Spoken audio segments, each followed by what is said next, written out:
ፊልሙ የሚጀምረው በትምህርት ቤት ውስጥ ያሉ ጉልበተኞች አንዲት ሴት ልጅ ትምህርት ቤቱን ጥላ በመሄዷ በደስታ ሲያከብሩ ነው። ትልቅ ሸክም ከላያቸው ላይ እንደወረደላቸው ሁሉ ይስቃሉ፣ ይደሰታሉ።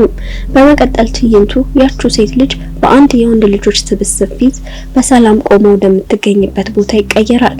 ያቺ ሴት ልጅ የጉልበተኞቹን ቡድን መሪ እጅ እንደሰበረችም ይታያል። በዚህ ክስተት ምክንያት አሁን ከትምህርት ቤቱ እየተባረረች ነው። ይህ ዜና ጉልበተኞች ተማሪዎች በሙሉ እጅግ በጣም ደስተኛ አድርጓቸዋል። ምክንያቱም እሷ በደልን በፍጹም የማትታገስና መስመር ያለፈውን ማንኛውንም ሰው የምትቀጣ ነበረች።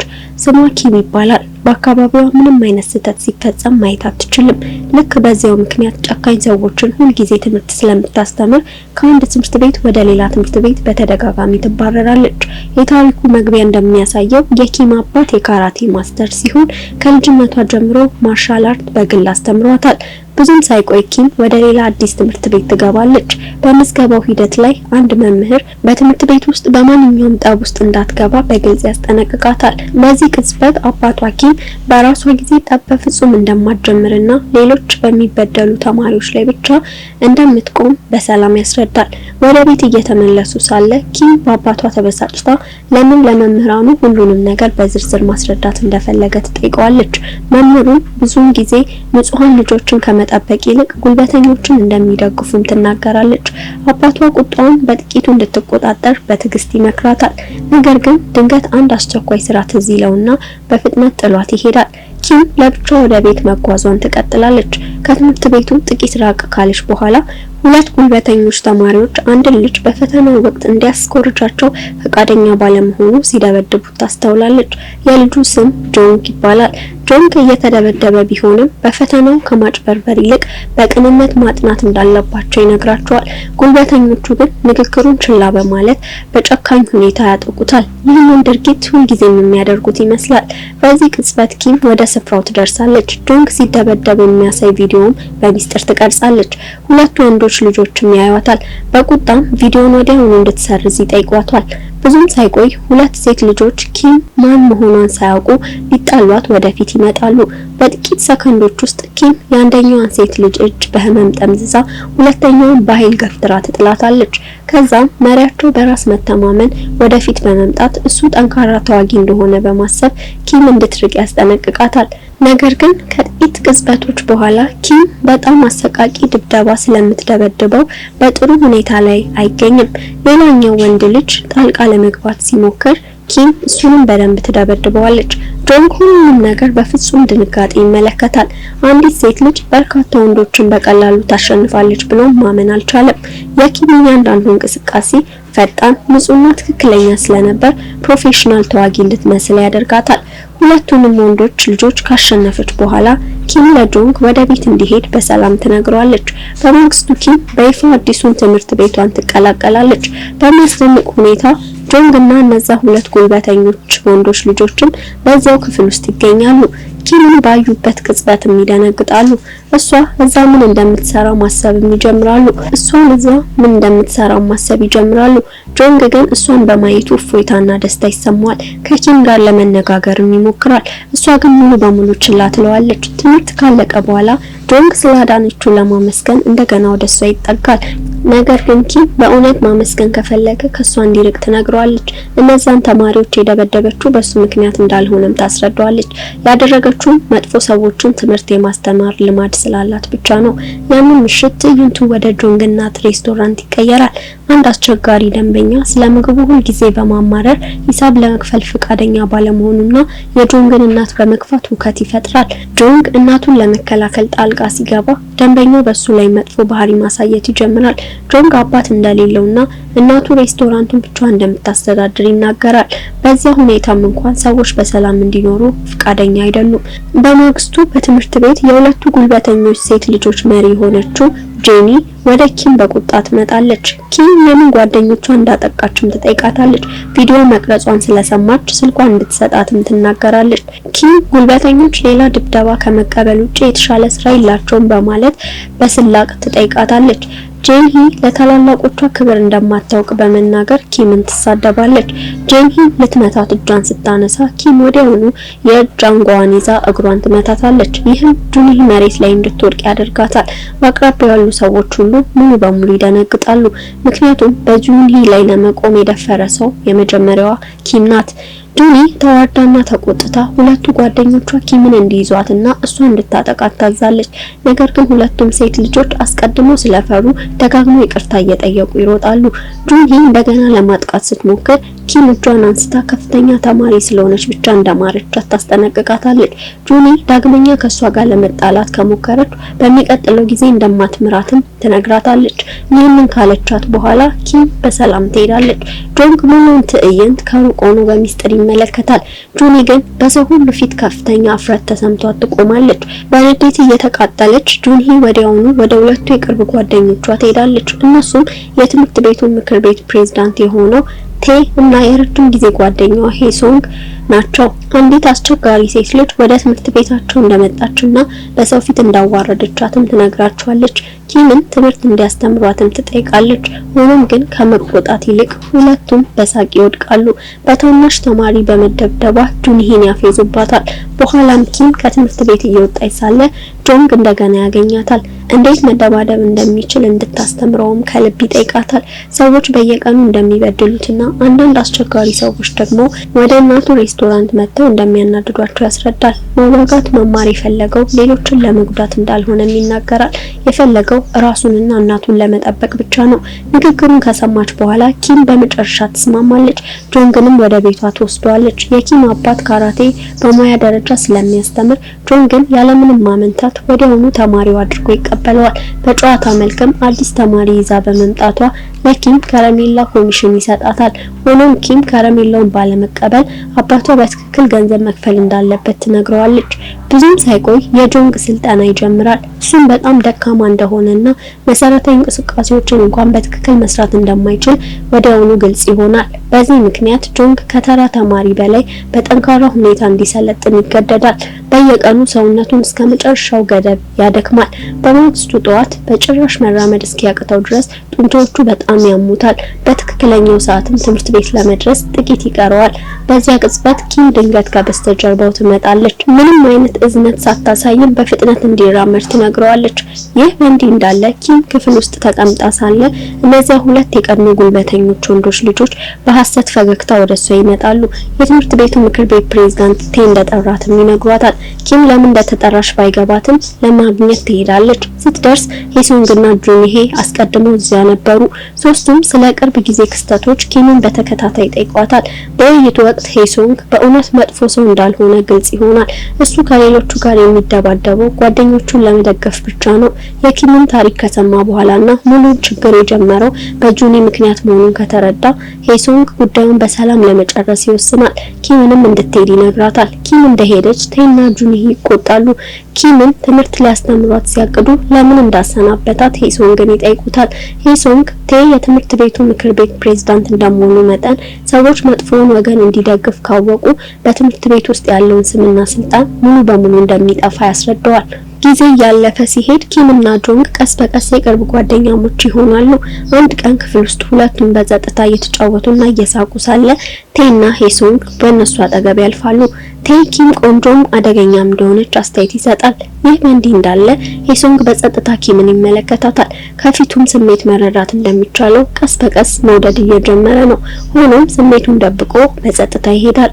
በኋላ ሄሶንግ ከጓደኞቹ ጋር በአንድ ድግስ ላይ ይገኛል። በስብሰባው ላይ ካንግ ሲክ እየተባለ ተማሪም ይመጣል። ካንግ ሲክ ሌሎቹን ተማሪዎች በመበደሉ ከዚህ በፊት ከትምህርት ቤቱ የተባረረ የቴ ጓደኛ ነው።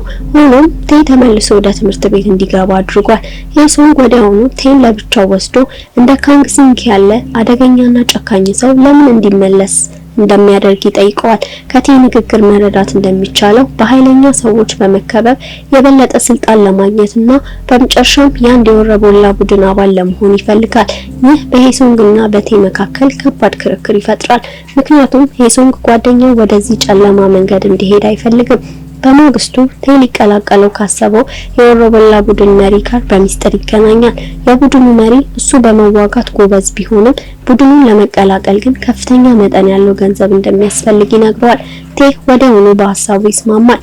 ሁሉም ሰው ከሄደ በኋላ ወደ ካንግሲክ ዞሮ ደካማ ተማሪዎችን በማስፈራራት በመደብደብና ገንዘባቸውን በመስረቅ ቡድኑን ለመቀላቀል የሚያስፈልገውን ገንዘብ እንደሚሰበስቡ ያስረዳል። ይህም እያለ ቴ የጆንግን ፎቶ ለካንግሲክ ይሰጠዋል። እሱም የመጀመሪያ ኢላማቸው አድርገው ይመርጡታል። ብዙም ሳይቆይ ጉልበተኞቹ ወንዶች ልጆች ወደ ጆንግ ይመጣሉ። እንደ አጋጣሚ ሆኖ እነሱ ለረጅም ጊዜ ሲያስቸግሩት የነበሩ የክፍሉ ተማሪዎች ናቸው። በንዴት ተሞልቶ ጆንግ ድንገት የአንደኛውን ልጅ እጅ ሲጠመዝዝና በኃይል ሲመታው በአይነ ህሊናው ያስባል። ለጥቂት ቅጽበት ምን ያህል ጠንካራ እንደሆነ በማሰብ ራሱንም ያስደንቃል። የካራቴ ስልጠናው በመጨረሻ ይሰራለት መስሎት ጉልበተኞቹን በደንብ ሊያሸንፋቸውም ያስባል። ነገር ግን ትዕይንቱ ወዲያውኑ እንደሚያሳየው ይህ ሁሉ እየሆነ ያለው በሀሳብ ውስጥ ብቻ ነው። በእውነታው ግን ጆንግ በሁለቱ ጉልበተኞች በጨካኝ ሁኔታ እየተደበደበ ይገኛል። በዚህ ቅጽበት ሄሶንግ ይደርሳል። ጆንግንም ለመጠበቅ ጣልቃ ይገባል። አጥቂዎቹንም ለመዋጋትና እሱን ከተጨማሪ ጉዳት ለማዳን ይሞክራል። ነገር ግን ሄሶንግ ጆንግን እየረዳ ሳለ ካንግሲክ ድንገት መጥቶ ከበስተጀርባው በኃይል ይመታዋል። ካንግሲክ በስራ ውስጥ ጣልቃ የሚገቡ ሰዎችን እንደሚጠላም ይናገራል። ከዚያም ሄሶንግን ያለ ርህራሄ መደብደብ ይጀምራል። ካንግሲክ ጆንግን ይዞ ሊጎትተው ሲል ኪም ወደ ስፍራው ትደርሳለች። ጆንግ የካራቴ ክፍል መገኘት እንደሌለበትም በሰላም ትጠይቀዋለች። ኪምን በማየት ካንግሲክ ይስቃል። ለሁሉም ሰው ችግር እየፈጠረች ያለችው ሴት ልጅ እሷ መሆን እንዳለባትም ይናገራል። ዛሬ እሷንም ቦታዋን እንደሚያሳያት በራስ መተማመን ይናገራል። ካንግሲክ ሊያጠቃት በሞከረበት ቅጽበት ኪም ወዲያውኑ መክታ አሰቃቂ ትምህርት ማስተማር ትጀምራለች። ካንግሲክን በደንብ ትደበድበዋለች። ይህም እነዚህ ጉልበተኞች አሁንም ያልተረዱትን ነገር ያሳያል። ኪም ከልጅነቷ ጀምሮ ፕሮፌሽናል ተዋጊ ነበረች። ብዙ የካራቴ ውድድሮችን ማሸንፋለች። በዚህ ምክንያት እንደ ካንግሲክ ያለ ኃይለኛ ተማሪ እንኳን ለሷ ችሎታ ተወዳዳሪ አይደለም። ሙሉውን ውጊያ እየተመለከተ ሄሶንግ በፍጹም ድንጋጤ ይቀራል። ኪም በእውነት ምን ያህል ጠንካራ እንደሆነች ማመን አልቻለም። በዚህ ቅጽበት ለሷ ያለው አድናቆት የበለጠ ይጨምራል። ካንግሲክን ካደከመች በኋላ ኪም ለጆንግ ወደ ቤት እንዲሄድ በሰላም ትነግረዋለች።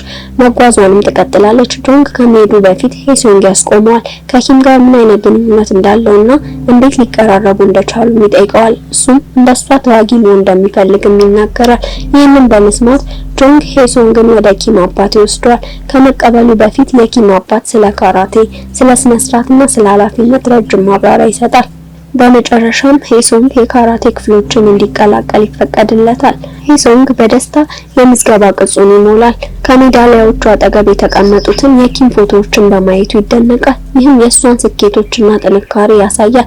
በዚህ ጊዜ የኪም አባት ሌላ አዲስ ተማሪ ይዞ በመምጣቱ ለጆንግን በጨዋታ መልክ ኮሚሽን ይሰጠዋል። ብዙም ሳይቆይ ጆንግና ሄሶንግ አብረው በቁም ነገር መሰልጠን ይጀምራሉ። በየቀኑ ጠንካራ ተዋጊዎች ለመሆን ራሳቸውን የበለጠ ያደክማሉ። በኋላ ኪም መታ ሄሶንግ እዛ ሲሰለጥን ስታየው በመገረም ትመለከተዋለች። እዛ ምን እየሰራ እንደሆነም ትጠይቀዋለች። እሱም ቀደም ሲል ከመጥፎ ሰዎች ጎን ይቆም እንደነበር ታስታውሳለች።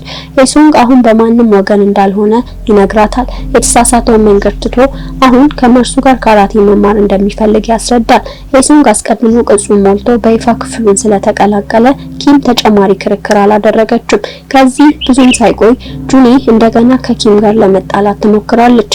ሆኖም ሄሶንግ በመካከላቸው ገብቶ ኪምን ከሁኔታው ያርቃታል። ይህንን በማድረግ ሄሶንግ ኪምን በግልጽ ይደግፋል። ይህም ጁኒን እጅግ በጣም ያናድዳታል። ምን እንደተፈጠረና ለምን የዚህን ያህል እንደተለወጠ በቁጣ ትጠይቀዋለች። በኋላም ጁኒ ሄሶንግን ለብቻው ወስዳ በሚስጥር ታናግረዋለች። አሁን ለስልክ ጥሪዎቹ እንደማይመለስና ከመርሱ ጋር ለድግስ እንደማይሄድም ታማርራለች። መልስ በመጠየቅ ለምን በድንገት እንደተለወጠም ትጠይቀዋለች። በእውነታው ግን ጁኒ ለሄሶንግ የፍቅር ስሜት አላት። ሆኖም ሄሶንግ እሷን ከጓደኝነት በላይ አይቷት አያውቅም። መጥፎ ድርጊቶቿን ዳግመኛ እንደማይደግፍ በጥብቅ ይነግራታል። ለ7 ዓመታት ጓደኛሞች እንደነበሩ ያስታውሳታል። አሁን ግን ከቡድናቸው ስለወጣ ጓደኛው ብቻ ሆኖ መቅረት እንዳለበት ይነገራል። ይህንን ካለ በኋላ ሄሶንግ ይሄዳል። ጁኒን በጥልቅ ሐዘን ውስጥ ትሆናለች። ከዚህ በኋላ ካንግሲክ በትምህርት ቤት ውስጥ ከተማሪዎች በኃይል ገንዘብ መቀበል እንደጀመረ ይጋለጣል። በተቻለ መጠን ብዙ ገንዘብ ለመሰብሰብ ሲል እጽ መሸጥም ጀምሯል። አንድ ቀን ጆንግ አንዳንድ የክፍሉ ተማሪዎች በሽንት ቤት ውስጥ ሌላ ተማሪ በጨካኝ ሁኔታ ሲደበድብ ሲደበድቡ ያያል። ድፍረትን በመሰብሰብ ጆንግ ተማሪውን ለማዳን ይሞክራል። ሆኖም ግን አይሳካለትም፣ ሊያስቆማቸውም አይችልም። ይህም ማለት እንደገና ይሸነፋል። በኋላ ጆንግ ለኪም አባት የሆነውን ሁሉ በታማኝነት ይነግረዋል። አሁንም መሆን የሚፈልገውን አይነት ሰው መሆን እንዳልቻለም ይናገራል። ይህንን ከሰማ በኋላ የኪም አባት ከዛን ቀን ጀምሮ ከፍተኛ ስልጠና ለመጀመር ይወስናል። ማንም ሰው ተማሪዎቹን ዳግመኛ እንዳይበድል ማረጋገጥም ይፈልጋል። ለጆንግም በዋናነት በማጥቃት ስልቶች ላይ ያተኮረ አዲስ አይነት ስልጠና ይሰጠዋል። ቀናቱ እያለፉ ሲሄዱ ሶስቱም በቁም ነገር ስልጠናቸውን ይቀጥላሉ። ቀስ በቀስም የበለጠ እየጠነከሩ ይሄዳሉ። ብዙም ሳይቆይ የኪም አባት በአንዳንድ አስፈላጊ ስራዎች ምክንያት ወደ አንድ መንደር መጓዝ እንዳለበት ይነግራቸዋል። ከመሄዱ በፊት ለኪም ለጆንግና ለሄሶንግ ስንብት ያደርጋል። ይህ በእንዲህ እንዳለ ቴ ተማሪዎችን ማስፈራራቱንና ከቤታቸው ገንዘብ ሰርቀው እንዲያመጡለት ማስገደዱን ይቀጥላል። በዚህ ጊዜ ሄሶንግ ስራ እያጸዳ ሳለ መጀመሪያ ጆንግን አብሮት ፊልም እንዲያይ ይጋብዘዋል። ከዚያም ጥቂት ድፍረትን ሰብስቦ ኪምም አብራቸው እንድትመጣ ይጋብዛታል። ኪምም ትስማማለች። ሶስቱም አብሮ ፊልም ለማየት ይሄዳሉ። ከፊልሙ በኋላ ወደ ቤት እየተመለሱ ሳለ ጨዋታቸውን ለመጫወት ወስነው ወደ ጌም ዞን ያመራሉ። እዛም ሶስቱ ጓደኛሞች በጣም ይደሰታሉ። ጆንግ በጌሚንግ ውስጥ እጅግ በጣም ጎበዝ ስለነበር አብዛኞቹን ጨዋታዎች ያሸንፋል። ለመጀመሪያ ጊዜ ጆንግ ሁለቱንም ወደ እናቱ ሬስቶራንት ይወስዳቸዋል። ኪምና ሄሶንግም ከእናቱ ጋር ያስተዋውቃቸዋል። እሷም እነሱን በማየቷ በጣም ደስተኛ ትሆናለች። ጆንግ ጓደኞቹን ወደ ቤት ይዞ ሲመጣ የመጀመሪያው እንደሆነም ትናገራለች። የጆንግ እናት ኪምና ሄሶንግ የጆንግ ጓደኞች ስለሆኑ ከልብ ታመሰግናቸዋለች።